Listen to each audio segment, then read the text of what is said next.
boy. Great. Theme music. Love it. Isn't it nice? This thing's lovely. This is lovely. I think this is like, it's very meta, actually. Yeah? We're inside each other. Metaverse? We're inside each other. Where's Zuck? All right, let's kick it off. Let's do it. All right, get some energy. All right, what's this one called? Vertical accumulation.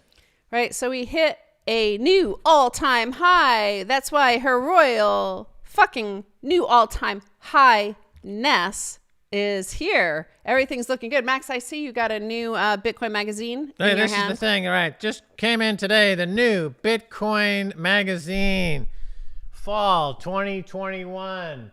I think I might be the very first. Look how thick and juicy this is, like a thick steak. It's so delicious. They've got some great stuff, including my thing. I got a piece in here. I've got a piece in this new one. Bitcoin magazine, fall 2021. You can only get it through subscription. So subscribe to get this through subscription, baby. Right. You know, I called this the vertical accumulation because Dylan LeClaire had tweeted, BTC looks and feels a whole lot like late November 2020 on-chain hodl trends are remarkably strong. Any new market entrants looking to secure sizable allocations will have to material bid up the price in the process. Vertical accumulation is happening. Right. Now, I don't know what that means, but I like the sound of it. Oh, right. Well, it means that there's no Bitcoin on the offer side. It means that you're going to have to pay up. You know, the order books are such that there's just not a lot of supply out there, which makes sense because it's hitting a new all-time high. So there's no sellers really to speak of. They've got nothing to sell. They've got no inventory to sell. They're not selling. So there they are at those higher prices. They're looking, hey, I got to buy this thing. I got to get me in at a vertical. Get me in at a 45-degree angle, said the famous scene from Wall Street starring Michael Douglas back in 1987. Oh, that's what it means. I was wondering. I knew you would have an answer for it, though. That's not quite vertical. It's at a 45-degree angle, but the point is the same. Get me in at any price. Right. You know, right before we came on air, Tim Cook apparently kind of admitted that he has crypto. He didn't say whether it was Bitcoin or what, but... Yeah, I can explain. Everyone is going to say that they've had Bitcoin for a while. As soon as the price gets higher and as soon as it becomes institutionally accepted and as soon as a lot of people emerge as having made billions of dollars in Bitcoin, everyone's going to say, oh, yeah, I saw it. It's just like people who say, I was at Madison Square Garden the night Bobby Orr scored that goal in the Stanley Cup. I was at Madison Square Garden the night that Willis Reed came out of the locker room and the New York won the championship. You know, I was there. I saw it. I was at Woodstock. You know, everyone claims to be where they were when it's all happening. Tim Cook is too late. You don't get any cred now. If you did 5 or 6 years ago and said, hey, I'm a buyer of Bitcoin, that would have been something. But now you're just, what do they call it? Not status seeking, but clout chasing. You're clout chasing. Oh my God. Like here, Tim Cook, this is the thing that Bitcoin makes even these multi-billionaires, CEOs of the largest corporations on earth, and they're clout chasing in the Bitcoin world, right? Everybody wants to be a Bitcoin influencer. Pretty much. And so, I mean, everyone's going to have to fall, you know, because it's the fashion, pretty much, because it's destroying gold as a store of value. It's destroying fiat money, obviously, which would have destroyed itself anyway. And it's all very, very beautiful. It's beautiful. You know, speaking of gold, it was up 50 cents yesterday. What do you think of that? Gold is really not going to ever catch up to Bitcoin, and Bitcoin is going to catch up to gold. So we're talking about $9 to $10 trillion market cap. That infers a $500,000 to $600,000 price per coin on Bitcoin on its way to $10 million Bitcoin. Plus gold apparently is being demonetized. People are dumping their gold, like Barry Silver suggested in his ad for Digital Currency Group 2 years ago, and they're buying Bitcoin. They're rotating out, and soon the $200 trillion bond market, people are going to be rotating out of that into Bitcoin. So that's another $200 trillion for Bitcoin. Well, you know what? We have a surprise for the first time ever, because when you mention bonds, there's one person I think of that we need to talk to. He's Nik Bhatia. He's the author of Layered Money. And now watch this. Watch this. First, you're going to see Max put Layered Money up there. Yeah. Now watch this. Watch the magic of me pressing this button. Watch this. Watch this. Oh, wow. See that? There he is. Look, like there's we're Nik. Both here on screen. Look at that. I threw my book through cyberspace and Nik caught it. which is amazing. So that's the first scent of a physical object through cyberspace right here on the Orange Pill podcast. And Nick, have We you use the Lightning Network. All right. All right. You speak. See, are you impressed with this? Like, this is high tech for me that I made this work where we're live streaming a guest into the microdose. Great to see you, Max and Stacy. It's been a while. Great. Right. You know, I have a question for you. Bitcoin is hitting new all-time highs yet again. Where is Bitcoin in that cycle of becoming or being layer one money? And does the higher the price get, does the sooner the end come for gold and the US dollar as layer one? I mean, can there only be one true layer one at a time? No, there doesn't have to be only one layer one, because we see it right now where treasuries, gold, and Bitcoin, all three of them have a role as layer one monies in our system. The size of the US Treasury market is 30 trillion, gold is 10 trillion, and Bitcoin is just over 1 trillion. So these three layer one monies all coexist together today, and I think that that will continue for the next, many years and probably decades. Gold and the dollar have to be separated, I think, from a Bitcoin perspective. Bitcoin is on its way to knock off gold really soon. I think that's what the price is telling you now. We're already at about 15% of gold's market value for Bitcoin, and that'll be 100% in the next couple years, in the next few years. When will the dollar replace? When will Bitcoin replace the fiat world and the dollar system? I think we're actually talking about over a decade there, and that type of story is going to take a much, much longer time to play out. Right. Nick, I have a question. So I've been listening to Michael Saylor a lot recently, and he gets this question about the U.S. dollar, and he says, well, Bitcoin is going to be a world reserve asset, and the U.S. dollar is going to be world reserve currency, and all the other currencies of the world look bad compared to the dollar, and the U.S. dollar is going to become world reserve currency. And, I'm willing to concede that I might not really understand the point being made here, but from where I sit, it seems that Bitcoin is going to really put to shame all fiat money, including the U.S. dollar. And it's not like the rest of the world wants the U.S. dollar anyway. I mean, the use of the U.S. dollar around the world is shrinking. A lot of countries are dumping it. De-dollarization is a thing and happening all over the world. The U.S. dollar, according to Saylor's recent comments, represents certain Western values. Well, okay, that's one camp speaking. The other part of the world would say that so-called Western values have meant wars of opportunity, the highest incarceration rate in the world in the United States, an economy that's causing rampant poverty, inequality, injustice, right? So I guess the question is, have you heard his comments on this? And what do you think? So I agree that Bitcoin is on its way to becoming the world reserve asset. And the idea that the dollar will remain as a world reserve currency for a long time, I agree with that, because the credit system uses the dollar. So businesses and people that want to borrow money in the United States and abroad use the dollar system to do that. Bitcoin doesn't have a money supply that you can just create out of thin air like you can with the dollar. So for that reason, the dollar system and other credit-based systems, whether it's based on the dollar or based on stable coins that are US dollar pegged, or other sort of cryptocurrencies that have a more extendable supply because they have a centralized monetary issuance.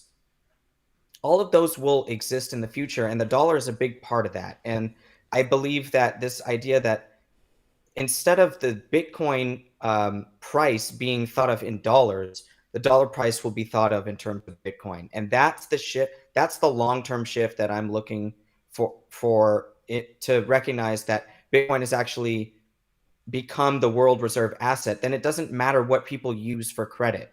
What matters is what people price their savings, their balance sheets in. When that becomes BTC, that moment will arrive. And it's very obvious to, I think, all of us now that that process has begun. It is many years in the making, but that we are still at a very small adoption rate with people that want to convert their balance sheet into Bitcoin on the global scale. So that's why we have so much room to grow. That's why the price is going to 10 million, as Max said. And that's why we still are in the early stages in Bitcoin. Right. Okay. Well, I'm open to some more ideas on that. That sounds interesting. So now you were recently down in Texas on a conference. I saw Jimmy Song was down there. You were down there with some politicians, including Ted Cruz. They're really getting into Bitcoin now. Can you give us an idea of your talk? I think you were pretty much the lead-off speaker down there, giving their book Layered Money is like it's circulating in Congress like wildfire. How did it go? What happened? Yeah, it went great. So I opened the conference with a talk called Bitcoin is an American Ideal. And in that talk, I basically outlined that I believe Bitcoin and the idea of the United States being a place of freedom of speech and freedom of expression and freedom of business enterprise, that Bitcoin and America are really aligned. And I knew that there were going to be politicians in the room, staffers in the room, people that represent the public sector. I wanted them to understand that Bitcoin isn't partisan. It's not Democratic or Republican. Bitcoin is software. It is freedom of speech. I gave the example that I gave in Layered Money of the 1999 court case that protects cryptography as freedom of speech as a form of scientific expression. And I basically said, look, Bitcoin is very American in its nature. We have to protect it. We are already the home of Bitcoin. I talked about Hal Finney right away, right off the bat. I said, we don't know who Satoshi is, but we know Hal. We know Hal was an American. He didn't ask for permission to use Bitcoin from his government. He just used it because he believed in the idea. And that's really what Bitcoin is all about. So, that was my role there. I got to sign a bunch of copies of Layered Money for people, which was great. And I got to speak with members of Congress and the Senate and communicated to them that, Bitcoin and a pro-Bitcoin policy is good for the United States of America. We need leadership from the state of Texas that they're showing already with their virtual currency bill. And we need leadership from the federal government, which we haven't really seen from Congress, but we have seen it from the CFTC. We have seen it from even the SEC now with their ETF approvals. We are seeing a pro-Bitcoin stance in certain components of the United States government. But as you know, we need to hit this from all angles. So Congress does need to get involved and understand that it should be more of a hands-off pro-Bitcoin approach and let this technology flourish. Right. So, well, following up with that, because right now they're kind of hands off. And by the way, up in the bio or the synopsis of this episode, information pertaining to it, you can find a link to buy Layered Money. And I really recommend you all do it. And I'm glad that members of Congress are reading it because it's important. But nevertheless, we see inflation picking up even to official data, which they're saying is 5.4%. We have real rates on the 10-year now at negative 1.16%. So if this gets worse, if this picks up, if inflation picks up fast enough to be even over 10% in the US dollar reserve currency system is pretty extreme. Will they get more hostile? Will they blame Bitcoin for hyperinflation? Do you think hyperinflation might actually happen? Can it happen in the US dollar? It's Hyperinflation in the US dollar system is not something that is an immediate risk that I see. And so it's not something that I'm really thinking about. What I do think about is how the idea of US dollar cash, whether, forget paper money, that is not really a store of value that's have access to anybody in any size. But this idea of cash, like money market funds or deposits, certificates of deposit, bank liabilities, short-term treasuries, these things all either have a yield of zero, a negative yield if we're in Europe, and an immense amount of counterparty risk to just pick up a few basis points over zero. And that very concept, that cash, the idea of cash in the dollars, been completely destroyed. So that's why prices are going up, because even if it's inventory, because we know that stock prices have gone up, real estate prices have gone up for years and years, but even if it's the consumer prices or the producer prices indices that are finally rising, it could be just this inventory holdup where people, they don't want the cash. It has no use. It has negative value. Like you said, the real interest rate is negative. So it's losing money. It's losing value every moment that you hold it. So you're going to do anything you can to get out of it. And if you're a business, that means buying inventory forward, driving up prices, and that type of activity. And so I'm not saying that the inflation is not a monetary phenomenon. We know that it's all a result of too much money being in the system in the first place. But the idea that holding cash itself has a negative time value means that we dump it at all costs for anything, and Bitcoin is one of the beneficiaries of that in our system. Right. Well, again, getting back to Michael Saylor. So he says his balance sheet of MicroStrategy was falling apart or losing 15% of its monetary energy per year. And that's a huge number. You compounding that number and, using the rule of 72, you get to zero in just a few years, right? I mean, that's a huge number. And so why are we pretending like the dollar is not already completely worthless? Why do we pretend that the dollar has value? Clearly it doesn't. I mean, it's a puppet show. It's a shadow play where we're saying all those trillions that are being printed to support the boondoggles and the insider trading, the fraud, the malfeasance, and all the criminality that's going on in Washington and Wall Street, we give that a value. It's just like the Fed saying that the assets on their books are worth 100 cents on the dollar that they inherited from the last crisis in 2008. And I know they have a resale value of exactly zero. Exactly zero, Nick. So why are we pretending that the dollar has value? It doesn't. It has any value. It doesn't, and that's why we identify that with the Bitcoin price, but the masses identify it clearly with the stock market, and the stock market is reaching all-time highs. Yeah. But the stock market, I'm sorry to cut in, but the stock market is almost entirely based on stock buybacks with borrowed money at 0% interest. Adjusted for stock buybacks, the PE ratio for the Dow wouldn't be like 27% where it is now. It would be 60 or 80% times earnings. The beyond the pale, beyond any reasonable mathematical expectation anyone would have for a corporation. These companies are losing money hand over fist. If it weren't for stock buybacks, they would be completely insolvent. Well, again, why do we pretend that Apple is actually a company that's not losing an incredible amount of money if it weren't for the fraud of stock buybacks?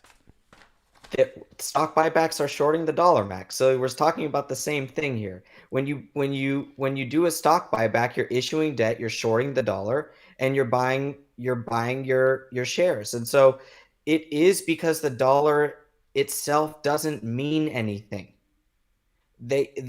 So you just short it, and over again, you just roll your debt, you increase the debt as much as you can because you need to be short the dollar. Okay, so let's talk about and buy something. Let's talk about the impact this has on society, because the average person, can they go to the bank and say, "I'd like to short the dollar. Please give me $50 million, and I won't pay you back because the interest rate doesn't exist"? No. So there's a two-tier No. system here. I mean, it's great to play games and say the dollar has value, but it's gonna be painful when the mob shows up at your door and torches you. That's gonna be real pain, Nick. We've seen it from history. The mob doesn't care if you believe this thing has value because they're gonna impale you. That's right. And that's why people need to own Bitcoin to protect their portfolio. And they need to own assets. They need to not own dollars and be associated with, these types of debt instruments that have negative value. Right. So before Bitcoin, most investors, especially since the assassination of the bond vigilante, there was nothing but gold to turn to. And now we've seen in the past week alone that JP Morgan conceded that Bitcoin is indeed acting like a better hedge than gold. We saw Jefferies offload some of their gold and buy Bitcoin instead. So in terms of when you were a treasury broker, when you were selling treasuries, and what did it ever matter to you? Did you look at the price of gold at all? And does it still matter, if it ever mattered, while you were trading, when you were actually working in the bond desk? So when I was working on the bond desk, we watch gold because gold is a signal. It has a price, so it has a signal. And before I discovered Bitcoin, I relied on gold as a signal for the death of the dollar. Like, Max is talking about, that you have this, honestly, it's a decrepit system, and you are looking for when it's going to die. Because you identify all the diseases in it. So I had identified all the diseases and thinking that watching the gold price was going to give me some sort of signal as to how this was going to play out. So thankfully, I found Bitcoin early enough, but people do still watch gold as that signal, and they're missing the louder signal, which is coming from the Bitcoin price. So gold still tends to appreciate with negative real interest rates. So you have, real interest rates falling to record lows. That's probably going to end up in an all-time record gold price, which will be just above $2,000 per ounce. But in the grand scheme of things, I think most of the global macro players already realize that Bitcoin has killed gold, and that gold is going to be relegated to more of its jewelry usage and industrial usage, and it'll lose the monetary premium that it's carried for thousands of years. And that, I think that can happen pretty quickly, like in a matter of years, where the US dollar might not be the denomination of all the world trade in 10 years, but that doesn't mean it's going to go away. It's still going to be used by the USA, which is the #1 economy in the world. It's still going to be used as a credit instrument and a debt funding program. Is Bitcoin considered risk on or risk off? It's a great question. I think we're seeing the end of that debate in front of our eyes. So for a long time, Bitcoin was trading with equities, but I've always put a challenge to that Bitcoin is just another risk-on asset, because even though it shows periodic correlation with stocks, doesn't mean that these two things are even remotely the same thing.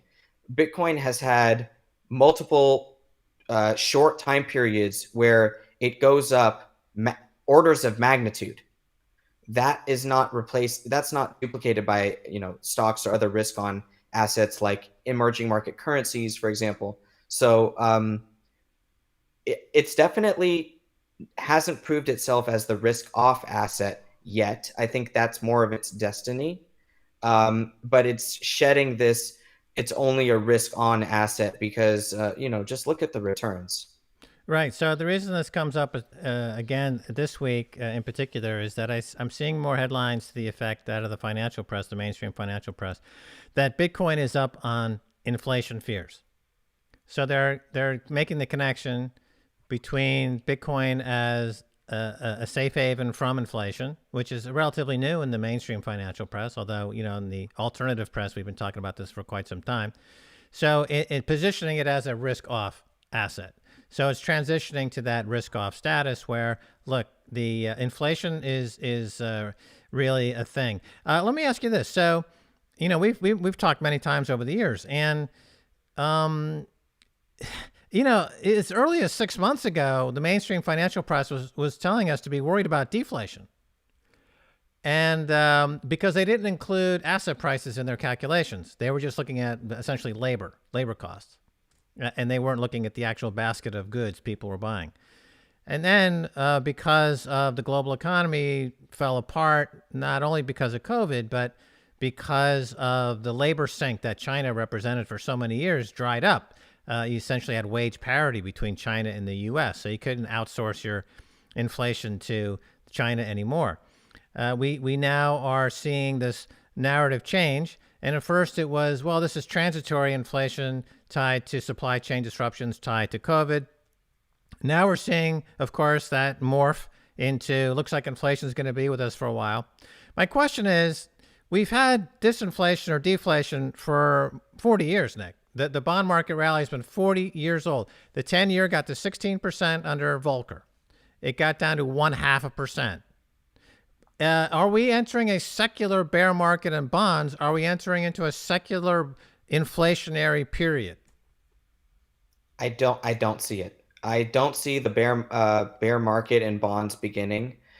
To me, it's a mathematical equation where, politically speaking, rates cannot rise or else everything breaks. And so in that way, they're stuck. It's like Japan. You can never get the rates to go up because the central bank basically guarantees them to be zero, because politically it's the only way to sustain the system without it breaking. So like you said, the bond vigilante is dead, especially in the treasury market. And the Fed has made it very clear that the credit market, too, is going to be backed by them in a crisis. We saw them roll out, basically, they have now every single facility that they need to buy every bond under the sun if they lose bids. And we know that in a crisis, they will do that. They've already proven, so they have the precedent. And so I just don't. So the bond market side, no, I don't think we are headed for a bond bear market. I don't think the 40-year bull market in bonds is over. I think US Treasury yields are going much lower over the medium to longer term, much lower. I think that every single person that says rates are going higher needs to be questioned in their analysis, because we have not seen rates rise over a long sustained period of time in the United States. Even with inflation the way it is, bond yields are puking, meaning they're going down. Bond prices are going up. Look at the prices today. The curve is bull flattening. This happens when people are concerned about the global economy. They only turn to one thing: 30-year US Treasuries. They buy duration, which means they buy exposure to interest rates going down. They make money when that happens. They're buying it left, right, and center today, this week, and I just don't see it. Now, on the inflation side, the pain that people feel when prices go up, I think that's been felt for a long time. So I think the two are quite disconnected, and one is a highly political, item, and the other is what real people feel. They feel all that pain from the inflation. I have my own burrito index, living here in LA. The burritos when I was a kid were about $3. Now I'm spending about $12 to $15 for a burrito. And so the inflation is real for every single person that's living through it. The bond bull market is not over, and I don't think the two are really correlated. So how negative do you think real rates could go, and what does that mean? What happens? Real rates could go deeply negative, and what happens is savers get destroyed, and they flee they flee those fixed, negative returning assets for equity-like assets where you have some ownership in something when the denomination is getting destroyed. Saver means you don't own an asset. You own some short-term deposit, some fixed, fixed income instrument, and those people are getting destroyed, and they're finding an outlet in stocks. We see that by the price, but they're also finding an outlet in Bitcoin, thankfully. And Bitcoin is outside of the system. It's not inside the dollar system where you're still beholden to it. You can own your own keys and be in this separate monetary network. That's why it's so powerful. That's why Bitcoin is hitting an all-time high as all this other stuff is happening around the world. Right. So to be clear, you're saying that investors are fleeing bonds because they have a deeply negative rate. And at the same time, you're saying that although investors are fleeing those bonds, prices are going up, which seems counterintuitive. People are But people you're saying that the people buyer are of those fleeing bonds are the central banks. the central banks, but also the largest investment houses, the insurance agencies, the all this big money that's dependent on the dollar system is stuck buying U.S. Treasury 30-year to make sure that they, capitalize on this on the long-term deflationary trends of Okay, the dollar just system to imploding. interject here, But the when people when they buy those bonds, they do so with borrowed money. And the reason they can afford to buy those bonds with borrowed money is because the central banks are charging 0% interest. So the real economy doesn't exist, because if you're supporting it by 0% interest and an infinite credit line to buy an infinite number of bad paper on a central bank's balance sheet on something that the regular person is fleeing from because it's toxic, that is going to lead to a loss of confidence in the paper money, the currency. That's how you get to hyperinflation, because hyperinflation is a political event. It's not a monetary event. When people lose confidence in the paper, as we saw in the Weimar Republic or in Zimbabwe, it goes into free fall. So you're painting a picture where the chance of a hyperinflation for the U.S. dollar, you're putting it on the risk spectrum pretty far out. Like, you don't see that really on the horizon.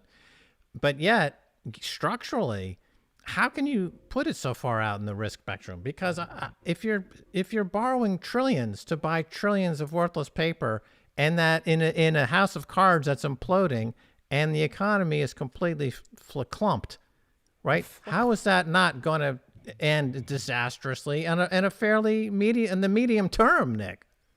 I just don't think that it's going to correlate with the Bitcoin adoption rate, right? So how soon do we get to 75% adoption rate in the United States? Let's say, for example, for Bitcoin, I just don't see that happening in a hyper fast sort of way. I think the adoption curve will be more natural, will be more long term, and that people that are aware of this burn of inflation have already found, in the United States at least, have either already found Bitcoin, are are already long real estate and short some massive amount of dollars against it at a nothing interest rate, and doing so because they understand that they need to be short the dollar. They are buying tech. They're 100% or 150% invested in tech stocks through leverage. They are, so I think that is already happening. And what is the CPI? 4%.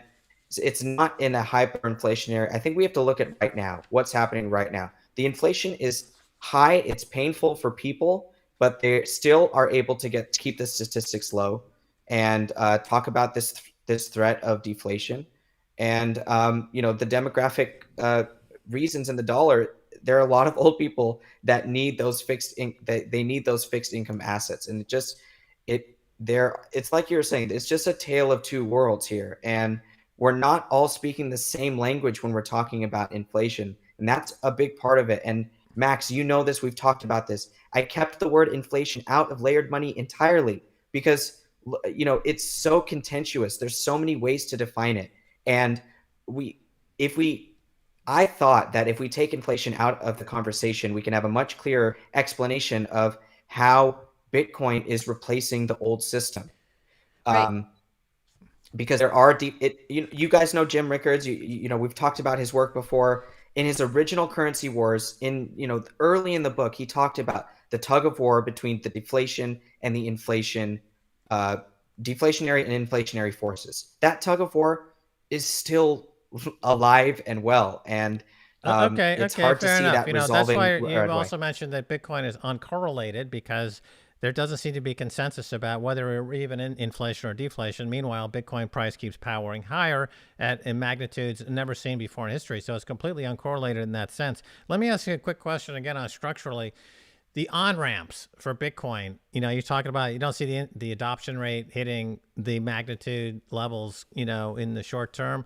Let's talk about on-ramps for a second. Now, when Michael Saylor was buying Bitcoin from MicroStrategy, he determined that the actual true volume, excluding wash trades and fake trades on various exchanges, the true volume per day was about 50 million Bitcoin per day. And that's about all he could get generally while he was building his initial position for MicroStrategy. And that was now 18 months ago. So are we seeing these on-ramps expand with ETFs and other derivatives and other products? Isn't it possible that these institutions can buy, put in $1 billion order and get filled?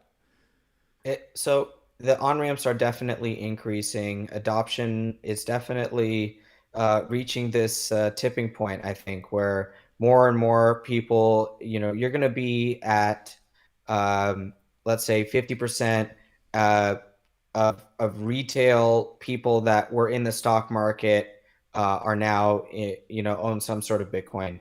I think you'll see that quickly. And ETFs will go a long way toward that. But if you think about, I think about one thing, something that I'm writing about too. How many businesses around the world that make up global GDP have a Bitcoin node and are using the Bitcoin network to conduct economic activity using the blockchain, having that expertise? That number is still low. That, I think, is more of the core adoption rate than how many middle to upper class Americans owned some of their a Bitcoin ETF in their personal holdings. So there's a big difference between someone who comes into an ETF, might be gone in 12 months, might be gone in 36 months, to a business that's put the R&D into running a node, conducting economic activity in Bitcoin, using BTC as a denomination in parallel on their balance sheet. That is more the natural, slower adoption, even though I think that, the ETF retail type of adoption can end up in another one of these huge parabolic, rises that ends in a crash where you're back still above the previous all-time high. But, that scenario where you go from 300K to back down to below 100K, that's all part of the adoption cycle too. And that'll drive retail out again. Businesses will be building during that time, during the bear markets, and the adoption cycle continues. So it's one of the scenarios that I see, perhaps. Do you have any opinion on those ETFs? So far, we've only seen the Bitcoin futures settled ETFs. What do you feel about those in general? And what do you feel is maybe an advantage of having a spot Bitcoin ETF instead? Yeah, so there's a huge advantage in having a spot Bitcoin ETF because you don't have futures role to do as a portfolio manager. So in a futures ETF, the futures contracts that you own are always expiring. So you were always forced to sell out of those contracts and buy another contract. And that transaction cost is most oftentimes negative. And it's called contango. I wrote about it. Traders call it a bleed, a negative roll. There are all these ways to describe it. But basically, if you own a futures ETF for Bitcoin, it's likely to give you a return that is less than if you were to own spot. So on performance alone, I think that it's disadvantageous to long-term investors to own a Bitcoin futures ETF. And I hope that spot ETFs will be approved in the United States. They're already live in other countries, Canada and Europe. And so I think that we'll eventually get one. The regulators will be slow, but a spot ETF has the power to um, give investors at least more of a genuine exposure to the price. But we always have to keep in mind this layering framework. It's why I wrote the book. We have to understand what the difference between owning your own keys, being in control of a layer one money, or just having counterparty exposure to the Bitcoin price, and that can be defaulted to at any time. And so people have to do their due diligence. And one final question, because you mentioned interest rates, and they'll never be able to raise interest rates again. But one thing I was thinking is that obviously, if they go to war, all questions of what they can do changes. And even Ben Bernanke did write one of his thesis paper, I guess, about like how World War II basically fixed the Great Depression. So my question is, though, Joe Biden recently made his administration made the extraordinary statement that essentially Bitcoin prevents them from using sanctions, which in a way is prolonging the life of the US dollar as a reserve currency, because it's that increasing usage of sanctions, I feel, that has kind of hastened its demise, because it's no longer money, right? If it's not neutral. And so how do you feel like this on the geopolitical stage of Bitcoin being something that can stop something as extraordinary as sanctions, which have been used increasingly over the past 20 years? It's a great question, because what you're talking about are the rails of the financial system. And you use the word neutral, which is key. So here's how I'll pick it apart. We will always have people playing on geopolitical teams, right? So countries, people themselves, corporations will still play on the dollar team forever. Let's just say they'll always ride with that team, and in that way, they won't be able to access the entire world economy, but they'll be able to access everybody playing on their team, which is enough for them to survive in their business. People and countries and corporations that don't want to be on one team only will make the R&D, they'll make the investments in Bitcoin, they'll get a Bitcoin node, they'll figure out how to use the blockchain, and they will participate in economic activity outside of the US dollar system because they have that ability to. And it does make sanctions a thing of the past for anybody that isn't just blind to only being on one team. And so, sanctions can be used against the United States enemies to not use the dollar system, but that's not the only relationship that exists in geopolitics. We have 195 nations with relationships with each other, and corporations that actually supersede the national borders themselves. And so, how many of those big players will have a Bitcoin node and be using it to send money back and forth to each other? I think that number will only go up over time, and it will make Bitcoin the rail that makes it this world reserve asset, and it will make the dollar not as much the rail because not everybody can use it. Like you said, neutral. It's not neutral. It has not been neutral for a long time, and CBDCs, FedCoin, will make it go even further away from being neutral. And so I will say here that I'm writing about all these concepts in my new publication called The Bitcoin Layer, which I launched on Substack. Stacy, thank you for your support and reading the material. And I hope that people will. I'm going to continue where I left off with layered money, with the Bitcoin layer. I'm going to write about all these issues where the geopolitical, it's a mess. And how long will it take for Bitcoin to become world reserve asset, world reserve currency? How long will it take for the dollar to die? These are longer term issues that I'm doing analysis and research on. So I hope you guys will join me from the, layered money to the Bitcoin layer. Right. So the book is Layered Money. And so, yeah, this is like sometimes people, they do a cross section of something like an engine, and they'll cut it in half and they'll say, look, this is how the engine works. You see all the little bits and pieces, how they work together. This is like this book, Layered Money by Nik Bhatia. He just slices the global money world down the middle, cracks it open like a coconut, and you look at the layers. You see what's happening. You educate your brain. It's in your nut. Makes a great Christmas gift. Buy one for yourself and one for your best friend. Thanks for joining us, Nik.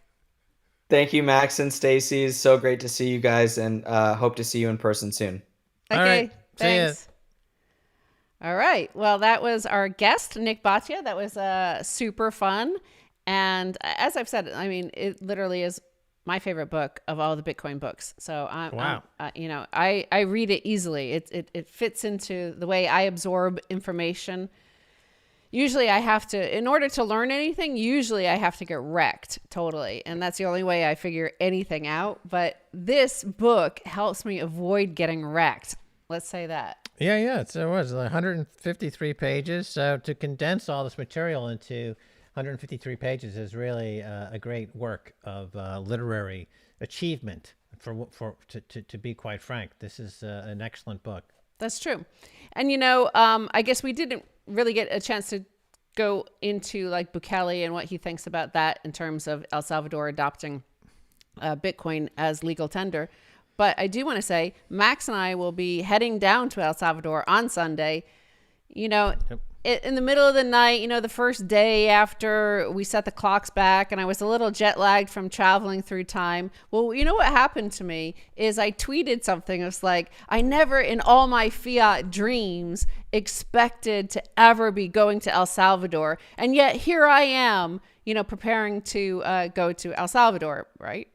And then Nayib Bukele himself responded to the tweet, and he's like, hey, welcome to El Salvador. And then like 10,000 El Salvadorans responded to me like, Stacy, are you here? Wow. And I was like, oops, do I delete this tweet, or does that look rude if I delete it after the president has retweeted it? Sure, yeah. Wow. That was touch and go for a minute. That was touch and go. I was stressed out. I was like, ooh.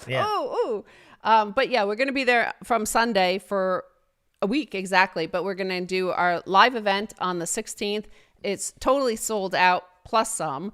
There's a huge waiting list. So I think it's we're getting ready for good times. Everybody's going to be in a good mood, obviously, because we're hitting new all-time highs. Yeah. And everybody, especially who's been stacking at the sponsor of this program, swanbitcoin.com/orange pill. They're also sponsoring the event down in El Salvador, as well as Fold and the Ibex Mercado, which is a, Latin American exchange for Bitcoin. So. Oh, yeah. Swan, you get $10 free Bitcoin when you sign up. Use swanbitcoin.com/orange pill. They're actually slightly almost an exchange at this point, because really it's you go there to exchange only your fiat and get some Bitcoin back. But now at swanbitcoin.com/orange pill, you could actually dump your ETH and get some pristine, nice layer 1 Bitcoin. Nice. That's the way to do it. That's the way to go. That's the way to do it. Everyone else not going to make it. And make sure you get your Bitcoin magazine, because that thing is hot. Go to store.bitcoinmagazine.com and you'll get that, because it'll blow your mind for real. It's great. It's going to be a collector's item. It's going to appreciate in value, Dave, the second you take it in your possession. Right. And smash the like, subscribe, hit notifications, and let me know how you feel about this this new setup I have here. The only thing is that I thought was that possibly, because I don't like to wear headphones because I think they look goofy, but maybe there was a little bit of audio feedback for you. I don't know. Complain somewhere else, okay? Yeah, you tell them, Queen. All right. Well, go stack some sats, okay? And we'll see you in